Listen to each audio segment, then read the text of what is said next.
El Niño ప్రభావంతో వర్షాభావ పరిస్థితులపై అధికారులు రైతులతో సమీక్ష. అధికారులు శాస్త్రవేత్తల సూచనలు రైతులు పాటించాలి అని ఎమ్మెల్యే మాధవరెడ్డి అన్నారు. రాజకీయాలకు ఇది సమయం కాదు. పాకాల రైతులు అఖిలపక్ష కమిటీ వేసుకోవాలి. నర్సంపేట పట్టణంలోని రైతు వేదికలో ఎల్నినో ప్రభావంతో వర్షాభావ పరిస్థితులపై జిల్లా కలెక్టర్, రెవెన్యూ, నీటిపారుదల, వ్యవసాయ, పశు సంవర్ధక, విద్యుత్ శాఖ అధికారులు రైతులతో నిర్వహించిన సమీక్ష సమావేశంలో నర్సంపేట శాసనసభ్యులు దొంతి మాధవరెడ్డి ముఖ్య అతిథిగా హాజరై సమీక్షించారు.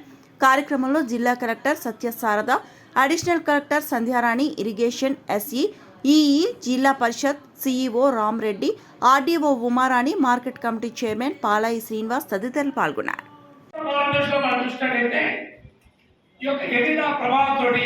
పడితే కుంభవృష్టి పడవచ్చు, లేకపోతే అసలే ఆగచ్చు అని మళ్ళీ చెప్తాను. పడితే కుంభవృష్టి పడవచ్చు, లేకపోతే పూర్తిగా ఆగిపోవచ్చు.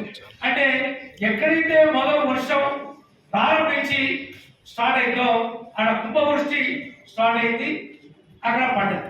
మన దగ్గర దేవుడి నుంచి మొదటి నుంచి వర్షపాతం తక్కువ నామోదై వర్షం తక్కువ పడుతున్న ఈ కారణం చేత తక్కువ పడే అవకాశం ఉంది. మన గత 40 సంవత్సరాలలో మన కరువు కాలం వచ్చినప్పుడు ఎక్కడైతే వర్షం పడ్డదో అక్కడే పడుతుంది. మరి మన దగ్గర చూడండి, 6 మండలాల్లో నెక్కొండ, సైన్యం మండలాల్లో ఎక్కువ. ఈ వారం 10 రోజుల నుంచి మన ఏదైతే నర్సంపేట, కారాపురం, నల్లవెల్లి ఈ ప్రాంతంలో నర్సంపేటలో తక్కువ, ఇక్కడే.